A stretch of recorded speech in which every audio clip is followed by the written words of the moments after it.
John chapter number 5.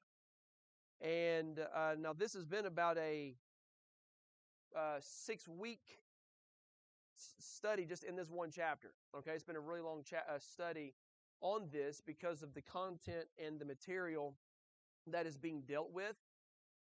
And what is being dealt with is Jesus Christ healing someone on the Sabbath day, and then the Pharisees accusing him or making some accusations. And so Jesus is answering that. Now, these verses, and I mentioned this a couple of weeks ago, we'll read them. Now, we have been taught and we've learned and we know that Jesus is God. Now, we believe that, okay? These verses in this passage that we're looking at help to solidify, help to drill that home to us. But there are people that they don't believe that Jesus is God, and they will actually use this same passage to try to show that he's not God and that he's less than God. And so we want to, this is what Christ is dealing with. And so last week we did a big overview on this. We're going to begin reading in verse number 17, John 5. John 5 and verse 17. And we're just going to read down to verse number 23. I'll tell you what, we'll read down to verse 25 because of what the Lord is doing. And then we'll make a few introductory comments tonight. I don't typically do quite this much introduction into it. But as I was studying today, I felt like we needed to. Verse 17 says, "But Jesus answered them, My Father worketh hitherto, and I work." Now, Jesus healed the man on the Sabbath day. The Pharisees are angry about this. They are questioning the Lord about this. And the Lord basically is, "Why are you healing?" They don't ask him that in the text. We don't see it, but it's implied. And so Jesus responds and says, "My Father works, and I work."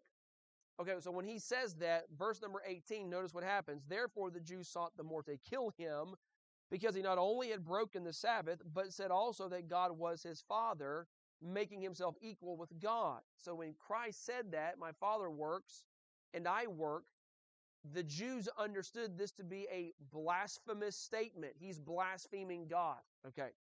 So then Jesus answers in verse number 19. Now, the rest of the chapter is Jesus' answer.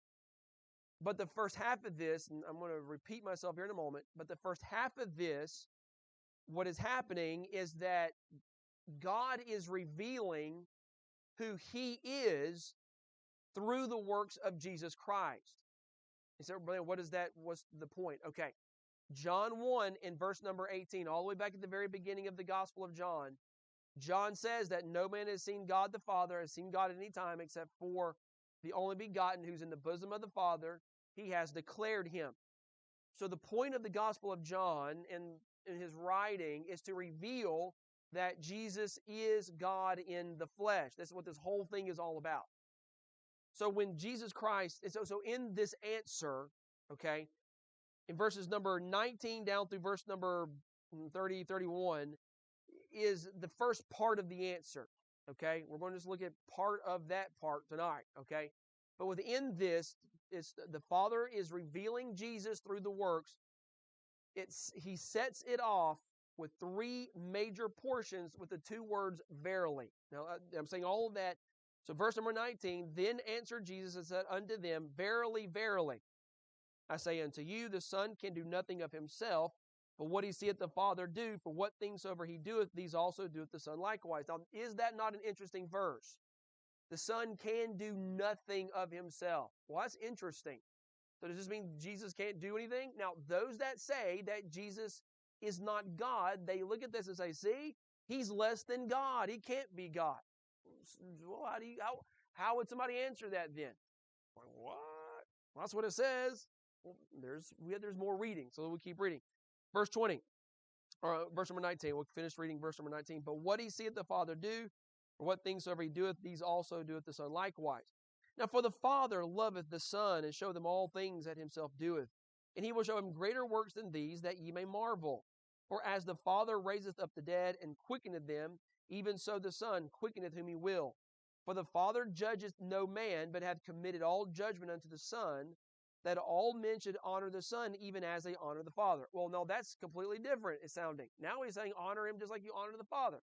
So it sounds like there's two different types of statements here. Verse 23, he that honoreth not the Son honoreth not the Father which hath sent him. Here's the second, verily, verily. So this is the second part. We'll talk about this next week. I say unto you, he that heareth my word and believeth on him that sent me hath everlasting life, and shall not come into the condemnation, but is passed from death unto life. Here's the third, verily, verily. I say unto you, the hour is coming, and now is, when the dead shall hear the voice of the Son of God, and they that hear shall live. Now, the rest of this defense that Jesus is giving, which is what it is, goes all the way down through verse number 31 in the first part, okay? We just want to look at the first, up to verse 23. I promise you, when we get finished tonight, you're going to be like, oh my goodness, Brother Dan, what? That's so much information, all right? So go back and just do the best that we can, okay? Now, tonight's message is entitled, Like Father, Like Son. Now, very quickly, just to do a rundown, okay? Look at verse number 17. Notice the declaration by Christ. What does he say? My Father worketh hitherto, and I work. Now, that is a big deal. Why is this a big deal? Notice the personal connection with the divine. Now, this is extremely important in understanding. Before we go on, have you ever heard this? Well, where does Jesus say, I am God? You ever heard anybody say that? Well, if Jesus was God, why didn't he just come out and say, I am God? Well, you know what? Those exact words are right. They're not in there. Jesus never says, I am God. It's never said. He never speaks it. He never utters those words. But look at verse number 17. My Father worketh hitherto, and I work. In verse number 18, what do the Jews say? He's making himself equal with God. So what is Jesus saying in verse 17? He is showing a personal connection with the divine. He is calling God my Father. Now, that's a big deal to the Jewish people, because to the Jewish people, you did not call God your own personal Father. You did not do that. You could say that God is the Father of Israel.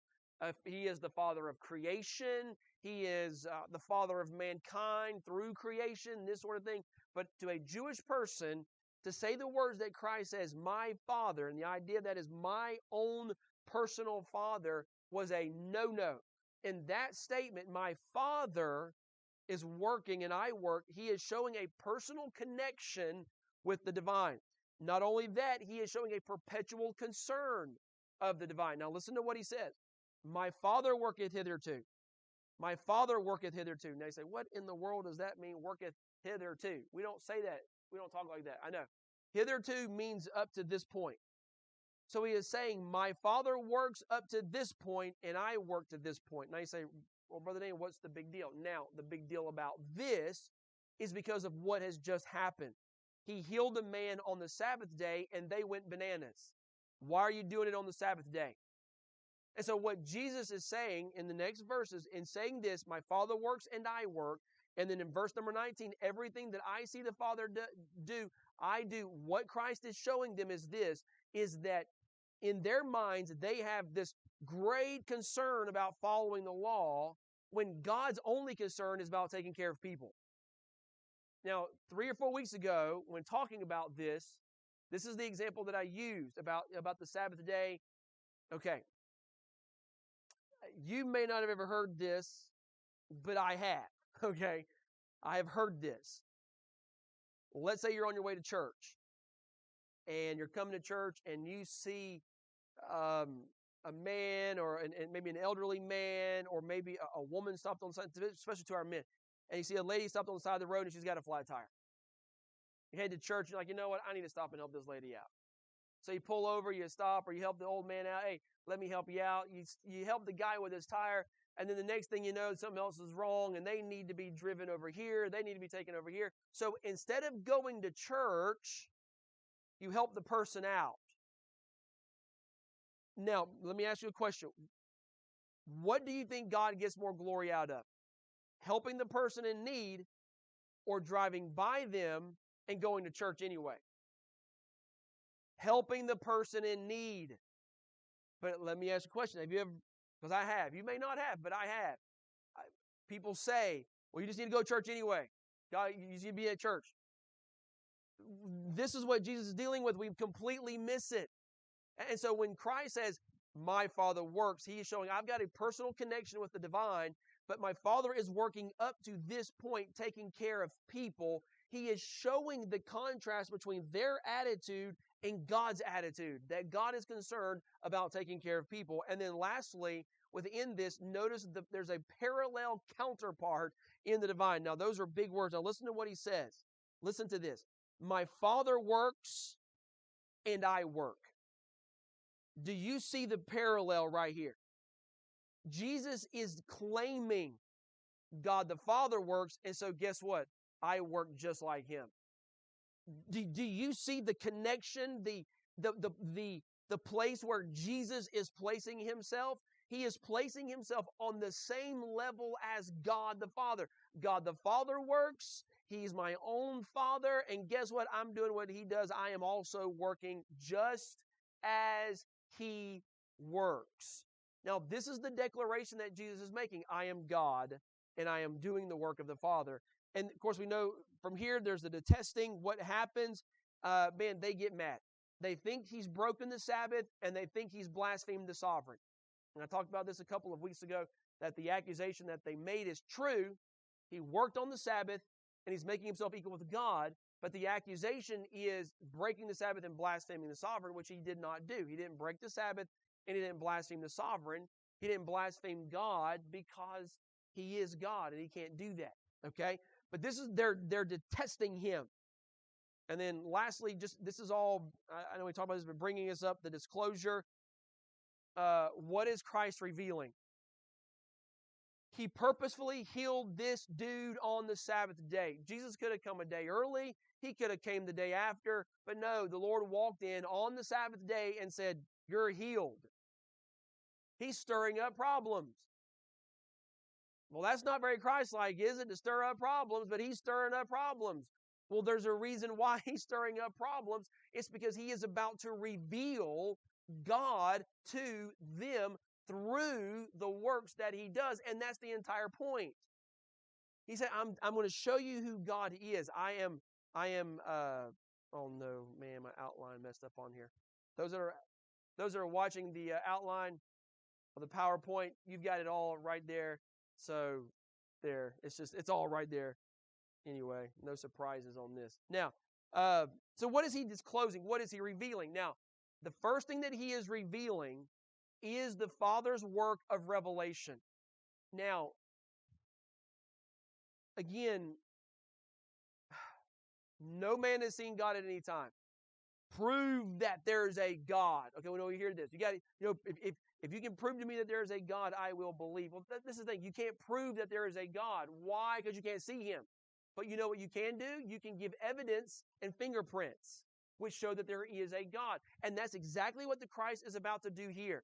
He's about to disclose, he's about to reveal to them who God the Father is and how he does it, and he does it through work. Now, the first point that we want to look at tonight, the first work is, number one, is that there is a relationship with the Father. Now, verse number 19, okay, look at verse number 19. He says, verily, verily, I say unto you, the Son can do nothing of himself, but what he seeth the Father do. For what things soever he doeth, these also doeth the Son likewise.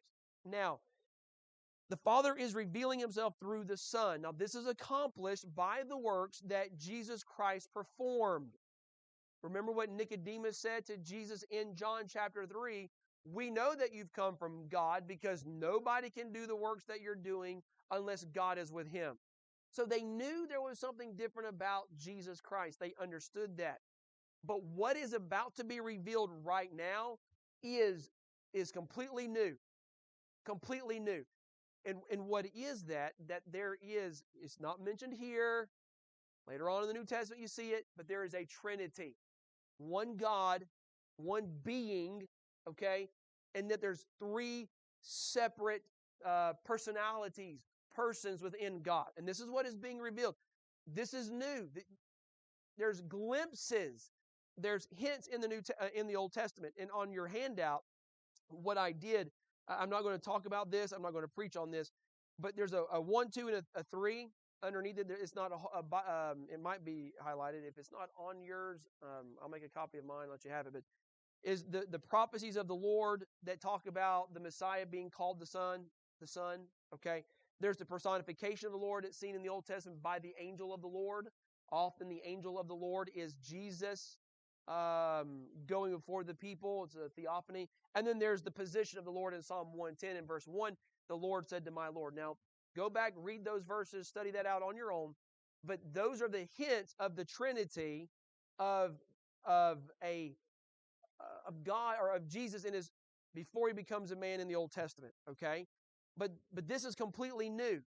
This is completely new to the Jewish people. This idea of Father and Son, the way that Christ is about to reveal this. Okay. Now, someone may ask, this is new, why did Jesus not show more patience in their lack of understanding? Now, the answer is very simply that he was patient, but that he was also powerful. He performed miracles. He did the work that only God could do. So those works that he did reveal that he was God. Now, the relationship with the Father, all right? We're going somewhere. Jesus is going to verse 23. Honor me like you honor the Father. That's where he is going, okay, in his teaching. But before he gets there, letter A, he is revealing the harmony with the Father. Now, this is very very interesting to me as I studied this out more and again. There are several reasons and purposes why the Lord is responding to this charge of blasphemy with these words. Now, the emphasis of Christ in these verses, in verse number 19, when he says the Son can do nothing of himself, is not that he can do absolutely nothing, like he's powerless and I can't do anything. That's not the idea, okay? But everything that he does, this is the point of verse number 19. Everything that he is doing because of his relationship to God the Father. I can do nothing of myself, but whatever I see the Father do, that's what I do. Now, the point is that everything that he is doing is showing that Jesus is not going contrary to God. Let's go back in the chapter. Jesus goes to the pool of Siloam, okay? He sees a guy that's laying there for 38 years. He asks him, brother buddy, he says, would you like to be healed? Or why are you not healed? Why don't you get to the water? Well, I can't. Well, you're healed. The guy stands up. He's walking down the road carrying his bed. The Pharisees are like, dude, what are you doing carrying your bed on the Sabbath day? Well, the guy that healed me said that I could. They completely ignored the miracle that he was healed, and all they're doing is focusing on is the fact that he's carrying his bed. So we know that they're wrong. They find Christ, you've broken the Sabbath, and you've blasphemed the sovereign. Now, in their eyes, so let's think about the Jewish people about Jesus Christ for just a few minutes. And when we do, I hope it'll help us to understand why Christ responded this way. To them, Jesus was going above the law. To them, Jesus was going in the opposite direction of what God would want. So God is walking on the left-hand side of the road. In their mind, Jesus is walking on the right-hand side of the road, and they're going in opposite directions. But what does Christ do in verses number 19 down through verse number 22 or verse 22? He is showing there is harmony between God the Father and God the Son. Now, again, we know this. But what this is showing us and proving is that Jesus is God and that he is not going opposite with the Father. He's not going contrary to what God says. Now, in verse number 19, there is the explanation of unity, okay? So I'm going to read some stuff, so follow me on this. In verse 19, the Lord responds to their accusation of blasphemy by explaining to them harmony or unity between him and the Father. His answer, I can do nothing of myself, his answer is a connected address.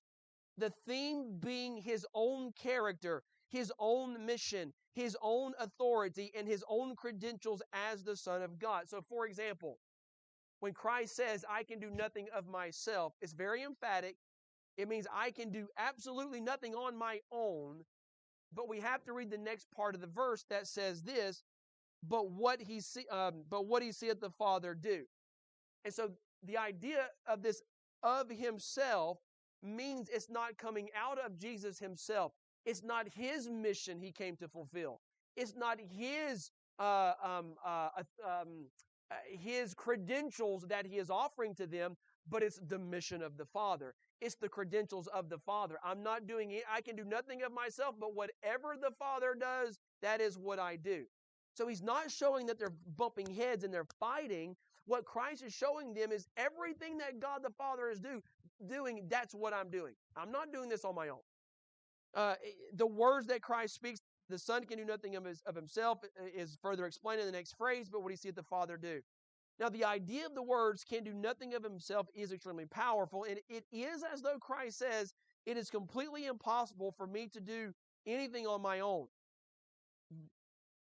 But what this means, all right, this is the idea. That is, of his own will and his own authority as distinct or separate from the Father. But Jesus does what he sees the Father doing. And the idea of the word seeth in verse number 19 is a word that is used in reference to the mind as well as to the eyes.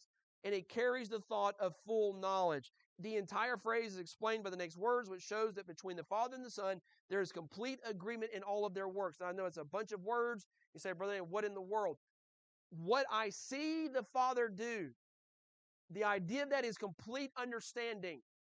And so when he says this word, these Jewish people, they understand that Christ is declaring, not just that I'm seeing it with my eye, but I have complete and full understanding of everything that God does. Now, this is the point. No one on earth can ever claim this. Because God says, my ways are higher than your ways and my thoughts are higher than your thoughts. God says, the things that have been revealed, I've given to you, but those things that are hidden, they're mine, and I'm keeping them secret, the Old Testament describes. But when Christ says, I can do nothing of myself, but whatever I see or the full understanding I have of what the Father does is what I am doing. And so what Christ is telling these men, I am not blaspheming. I'm not. I am equal with God, and I'm not blaspheming the Father. I'm not placing myself above him.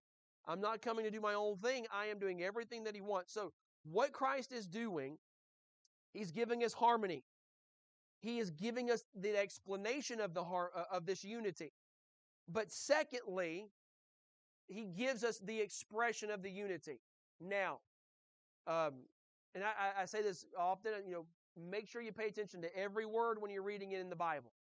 And there's certain words that are explaining words. Okay, so like for example, the word that is an explaining word. It usually comes after a phrase, and then the word that, and then whatever comes after it usually is pointing back to what was just said. Well, the word for is the same way. It answers the question why or how or what's going on. Okay, it does. So look at verse number 19 again. Verily, verily, I say unto you, the Son can do nothing of himself. He can do nothing out of himself, but whatever he sees the Father do, notice this word for. There's four of these little word fors. The first one is in verse number 19. The next one is in verse 20. For the Father loveth the Son. The third one is in verse 21. For as the Father raises up the dead. And then the fourth one is in verse 22. For the Father judges no man. Now, these fours that he's giving is the expression of the unity. It's the outplaying of what Christ has just said in verse number 19. He has just said, me and the Father, we are one. I'm not doing anything on my own. I'm not doing anything of myself, but everything that I understand God the Father doing, that's what I'm doing. All right, now, so what are these expressions?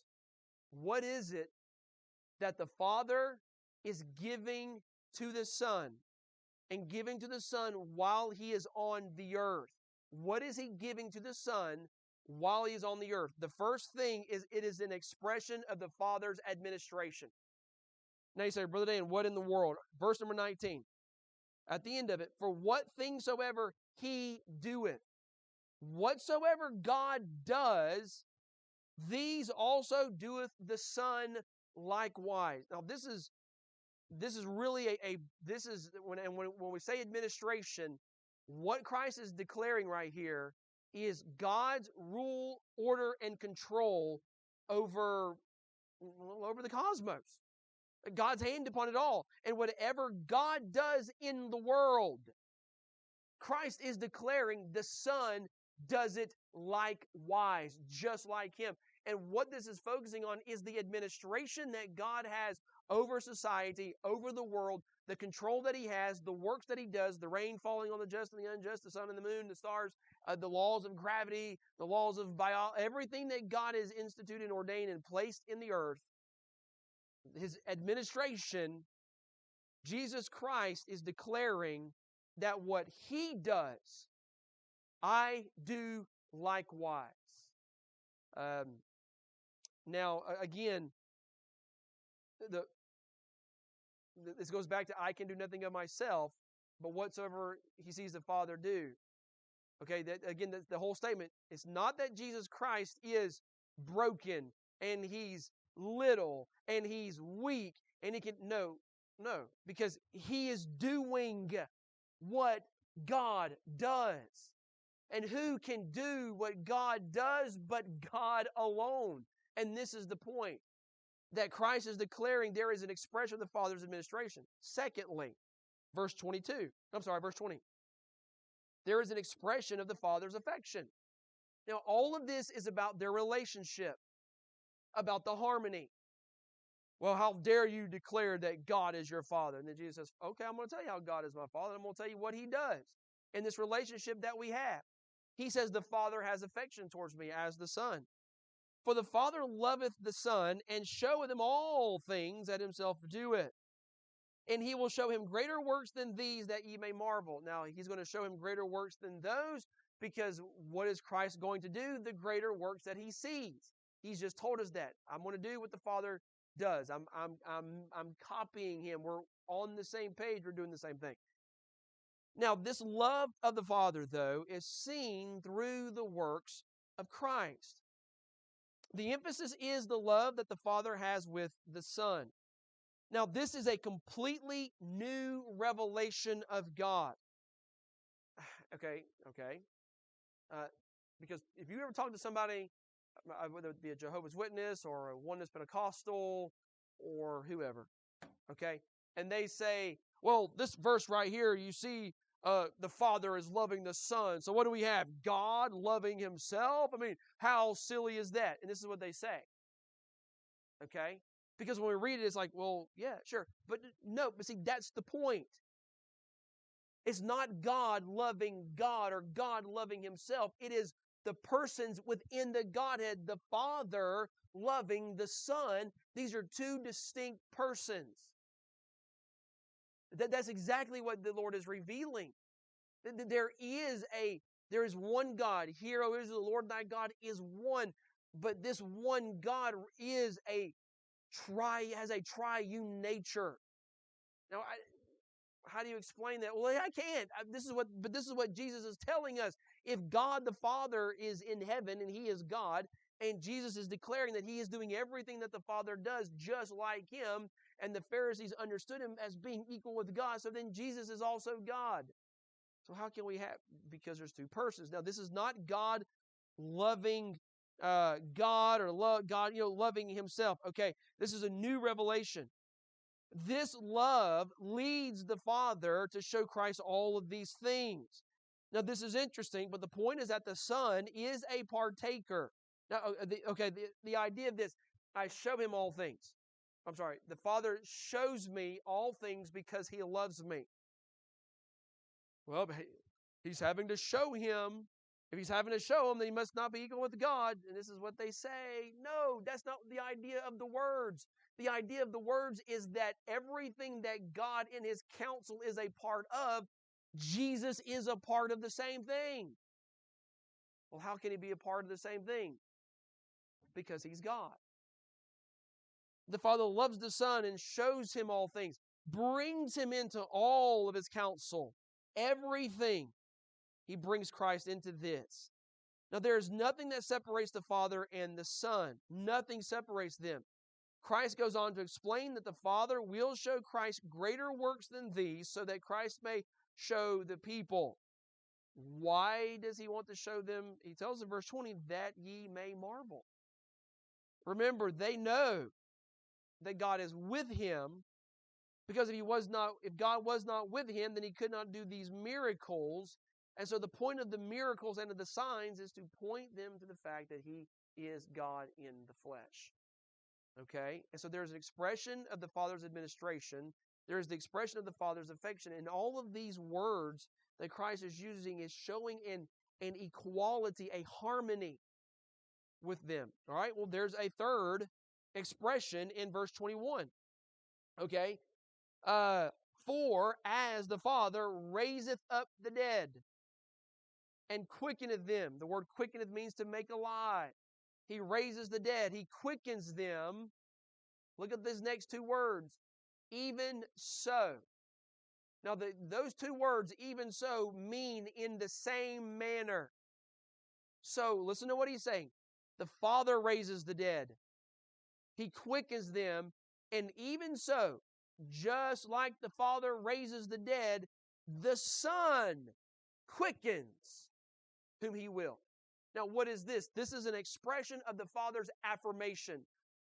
In other words, he is showing his approval that Jesus is God in the flesh when Jesus raises people from the dead. Now, he's raised Jairus' daughter from the dead. He's raised the widow's son in Nain from the dead. And in John's Gospel, we get to John 11, he's going to raise Lazarus from the dead. And so now this is the point, though, and I don't want to rush past this. What is Christ doing? There's a couple thoughts. Jesus is revealing that the Father and Son. Now, okay, again, I know I'm saying this, but because sometimes these are things that are hard to understand, and just try to remember them if you can.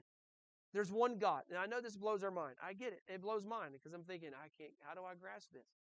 Like water in three parts. Yeah, but that's not the greatest example. What about an egg? There's three parts of an egg, because Billy Graham used to give that. That's an okay example, but not really. But but there's one God. And there's three persons. Now, this verse reveals something about these persons. They have wills. Different wills. Now, when I mean different, I don't mean contrary, going against one another, but the Father has a will and the Son has a will. Now, how do we know? Look at verse 21. For as the Father raiseth up the dead and quickeneth them. Now, notice this. Even so, the Son quickeneth whom he will. So the Son has a will, a desire. Oh, what's the point? The Father has a will and the Son has a will. You know who has wills? And I don't mean wheels like on the car. I mean a will. People have wills. And there's two separate people right here. And yet, Jesus is declaring that he is doing everything that God the Father does. Not because God the Father is anointing him and making him the Messiah to do all of these things, but because Jesus is God, like he says in verse 17, and like the Jewish people understood in verse number 18. They believed him so much that he was blaspheming and making himself equal to God, they wanted to stone and kill this man. And what does Christ say? I'm not blaspheming. I have a relationship with the Father. We are in harmony. I'm not going contrary to God. I'm not doing anything of myself. Everything that I do is from the Father. And the Father is expressing his unity with me. He's expressing this relationship to me by giving me the administration over his things, by giving me his love so that I can do more and show more works that reveal who the Father is, and by affirming through the resurrection of bringing people back from the dead. So he is revealing they have a will. But next, just as the Father has power to raise the dead, the Son has the same power. Yeah, but didn't God give him this power? No, not here. No. He has the power to quicken and to bring to life whomever He desires. Who is the only one that can give life? God. Now, with this, now we don't see it here, but in my mind, this is what I'm thinking. As soon as He says the Father raises whom He wills, they go back to the Old Testament, to Elijah and to Elisha. Both of those men prayed, and God brought two little boys back to life. Who did that? God. So when Jesus says the Father quickens, God the Father brings to life. He puts life into them, and I do the same thing. Again, what is He doing? He is equating His power, His ability, His will, all of these things with God. And so Christ is explaining how these things go together. And then in verse 22, this is the fourth thing. And then we're going to get to verse 23 and we're going to be finished because that's where Jesus is going. Verse 23. Now notice in verse 22, there is the expression of the Father's authority. Now this is very interesting. For the Father judgeth no man, but hath committed or given all judgment unto the Son. Now the Father judges no man, but gives that judgment to the Son. Now this is extremely powerful. Christ is declaring that the authority of God to judge, this is the authority that God the Father has to judge. Hear this. Jesus is claiming that He has that authority given to Him by the Father. This authority has been committed to Him from the Father. Now, that's a very interesting statement. Does Jesus have authority? Of course, yes. But this reveals, what this is revealing in God, Father, and the Son is a difference of responsibilities or a difference of, I hate to use the word function, but a difference of function. It's the best way. My vocabulary isn't big enough for that, all right? That's the only thing I can think of. I was reading a book. I heard this a long time ago, and I just was reading a book about this a week or so ago. The Trinity. God the Father comes up with the plan. God the Son carries the plan out, and God the Holy Spirit reveals the plan to people. Okay, there's different roles within God, and that's what we're seeing right here. And so the Father is giving the Son the responsibility of the Son. You are going to judge. Now He explains this out actually a little bit later on because He's the Son of God and the Son of Man, and we're going to talk about that in the weeks to come. Or in these verses further down, it goes back and makes reference as to Him having this authority. But there's an expression of the Father's authority. So those four things are displaying the harmony, the togetherness of Jesus Christ, God, or the Son of God, with God the Father. But it's all coming to this point right here. In verse number 23, please notice this. You see the very first word? That. That. Again, the word for is building on verse number 19, and then you get to the word that. So these four things, the Father's administration, the Son having that, He's having the Father's affection, He has the Father's affirmation, and He has the Father's authority, has been revealed through the Son for what purpose? Verse number 23, that all men should honor the Son, even as they honor the Father. He that honoreth not the Son honoreth not the Father which hath sent Him. Now this is man, to have been a fly flying around these dudes, these men, when Jesus Christ said this, would have been something else, to be honest with you, okay? This is the work of revelation, that all men should honor the Son even as. Now that word even as means in the same manner. So all men should honor the Son in the same way they honor the Father. Now, this is the point that Christ is coming up to within this. All of these statements are statements of Christ, are not statements of Christ's inferiority. So I can do nothing but what I see the Father do. It's not about His inferiority, Him being less. The Father loves me and is showing me these great works so that I can show them to you. It's not about Him being less. well, I can bring people back to life, or God's given me the right to judge, is not about him being less, but rather they are statements showing their equality together. The Father is doing these four things in the life of his Son so that people will honor Jesus just as they honored the Father. Now, I'm going to give you these three and then we'll be done. Notice the devotion towards the Son. Now, this is seen in all the verses. But Christ, in verse 23, what is he focusing on? He is focusing on the fact that he and the Father are equal. Show me devotion. Show me honor just like you do the Father. Now, listen, y'all know this. I mean, I'm not the only one that's ever said this, okay? Ever, and it will not be the only one that ever say this. But if a man comes in and says, I am God, worship me, we're like, yeah, whatever, dude, you're crazy. Why? Well, you're not God. Okay? I mean, well, show me a miracle, like what Jesus did when he was walking on the earth. And no one in their right mind makes this claim. Okay, but what is Jesus saying? Honor me. So on Sunday morning, I stand up in the congregation and I say, I want everybody to bow down and worship me like you worship God. They'll say, what? Well, you should. You should pick me up and throw me out. But listen to what Jesus just said. Honor the Son even as you honor the Father. He's making that claim. Notice, and that's a devotion, but notice the desire for the Son. God the Father, notice this, desires for these Pharisees and these Jews, he desires for them to honor the Son.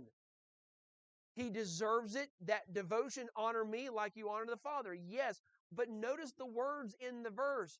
Honor me like you honor the Father. And if you don't honor me, you're not honoring the Father. God the Father desires for us to honor the Son of God. And then thirdly, notice the disdain for the Son. Listen to what Jesus says in verse 23. At the very end, he that honoreth not the Son honoreth not the Father which hath sent him. Those Jewish men and women that were sitting around, but the Pharisees, those men who did not honor the Son, were not honoring the Father. They say, well, Brother Dan, what's the point? Now, remember, they're all about that keeping to the Sabbath. They're all about that Sabbath keeping, and we preached on that, taught on that several weeks ago. They're all about it. You got to keep the Sabbath. Don't do no work. Don't help anybody. Don't heal anybody on the Sabbath day. What's wrong with you? Do it the next day. Come back and do it, or do it the day before, or come back and do it the next day. You're going against God Himself. You're breaking the Sabbath. You're claiming to be equal with God. We're going to stone you. Okay. They thought they were honoring the Father.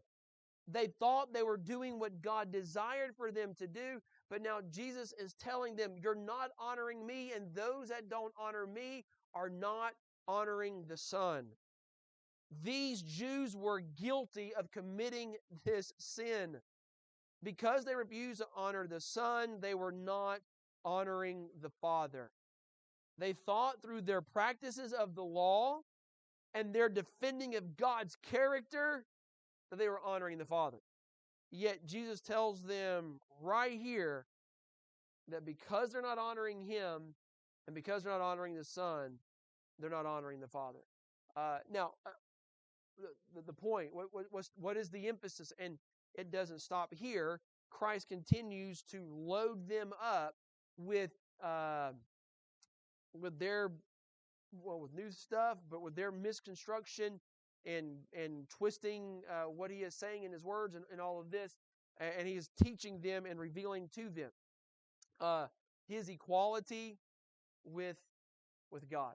So in these verses, what Christ is focusing on, He is focusing on the harmony that is between the Father and the Son. This is what He is focusing on. He is focusing on this. All right, He explains it.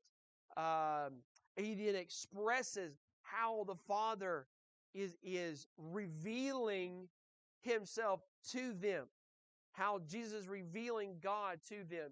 And so it gets wordy. It gets a little deep with this, with what the Lord is saying. But all of it is extremely important in understanding who Jesus Christ is and the character of Jesus Christ. Now, I realize that all of us here that have been raised in church um, as Christians and true Bible believers, Jesus is God. We just believe it. We know it. But let's hear what Jesus says. Okay, let's hear how he's defending this. Let's hear how he is saying, I did not break the Sabbath, and I'm not blaspheming. I am God, yes, in the flesh. That's who I am. And then next week we'll get into the rest of this relationship. It gets into raising people from the dead, giving spiritual life, giving physical life, and how all of that supports his claims of deity with the Father. And hope that everyone is saved, hope that everyone knows the Lord as Savior, and that everyone has been born again. And I hope that you learned something this evening. And we'll have a word of prayer. Thank you all for coming. And we'll have a word of prayer. And maybe take some questions if anybody has any questions, if this was not clear enough, because I want to make sure that is clear. We'll see everyone on Sunday.